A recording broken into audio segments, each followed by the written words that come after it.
The shape of a call. Hi. The basic unit of a sale is the call. You need to set them up, conduct them effectively, and ensure they lead to sales. So let's look at the shape of a sales call. When you are in the meeting, you have two goals: to get your story understood and to understand the potential customer's story. Your story is the library of case studies filtered so that they're appropriate for the customer in front of you. Your story is your skill set and your toolkit for solving your customer's problems.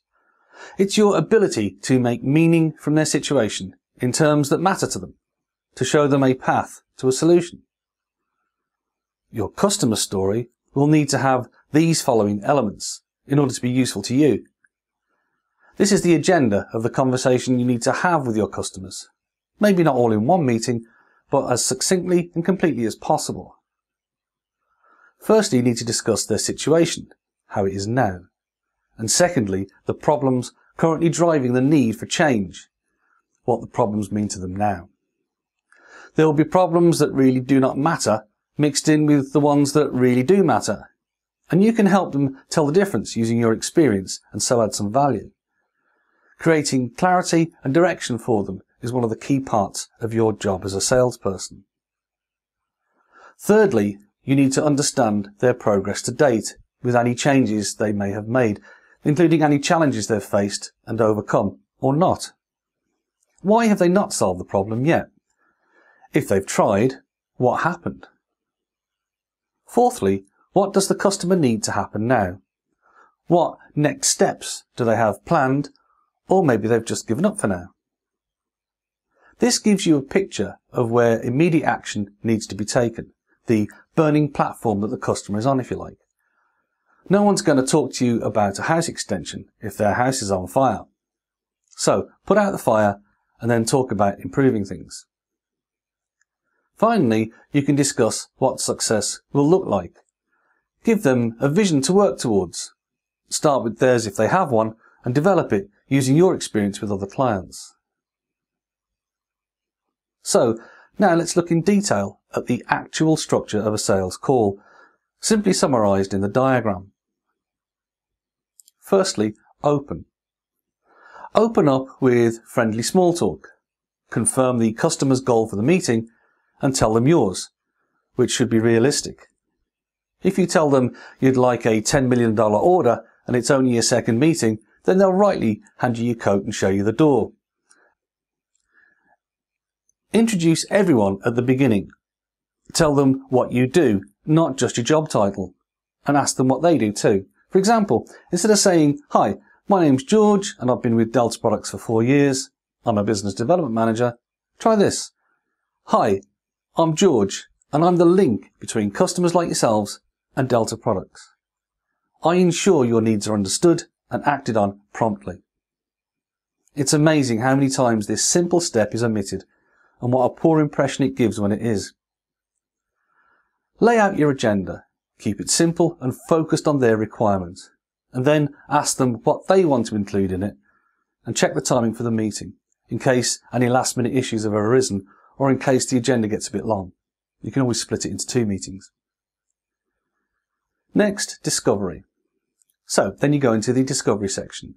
You ask questions and listen out for needs, and specifically for the people to whom those needs belong, i.e. your stakeholders. In addition, you have to listen out for how they measure the effect of those needs. What numbers they collect or monitor that tell them they've got a problem in the first place. Are they looking at profit per product, cost per customer, amount of wastage in production? What is it specifically that they measure? And what is it that they measure that your solution can materially affect for the good? Aim to get a quick list of issues from them.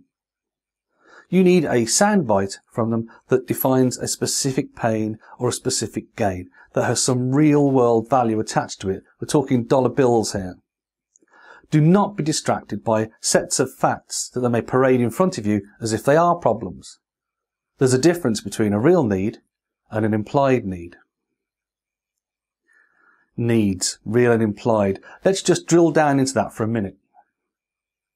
Implied needs are just statement of problems, difficulties and dissatisfactions with the present situation. They're vague and general. For example, I'm not happy with my current financing arrangements. That's vague and it doesn't really tell you if the customer actually cares about it or not and whether they care about it enough to do anything about it. A real need is a specific statement of a want or a desire. For example, we need a credit provider who allows us a longer payback period on our loans. This allows you to start asking, well, how much that current problem is worth to them to solve. And that's where you can really start enumerating the value that you add. Only real needs are buying signals that predict success in sales. The real skill is converting implied needs, the general ones, into real needs so that the buyer wants to take some action, or discounting them so that they don't waste your time. You can do this by chiming in with a story demonstrating your capabilities. This is where you've helped a similar client with a general need develop it into a specific problem and a specific solution related to the issue your customer has just raised. When you do this, any objections are minimized because you're only taking the client's agenda. You're not using your own sales pitch. You're talking about what they want to talk about. Your stories will be relevant to the conversation, not just wedged in to show how great your company is. Once you've gone round the discovery capability loop a few times and created a list of specific issues that can be measured, then remember to ask, anything else? And then stay silent until the customer confirms that they've told you everything. I guarantee this won't happen the first time you ask the question in a meeting. There always seems to be something else, and very often it is the real problem or a clue to where the real problem lies. Finally, move into the commitment phase of the meeting. Summarize what they've told you so far. If you have time, then prioritize their needs. You can always do this at a follow-up meeting if time's short. Ask them for a commitment to move ahead with the discovery work that will have come up during the meeting. The actions where you or the client needed to find out more information or provide more data. In big ticket business-to-business sales, you will practically never get an order at the first meeting.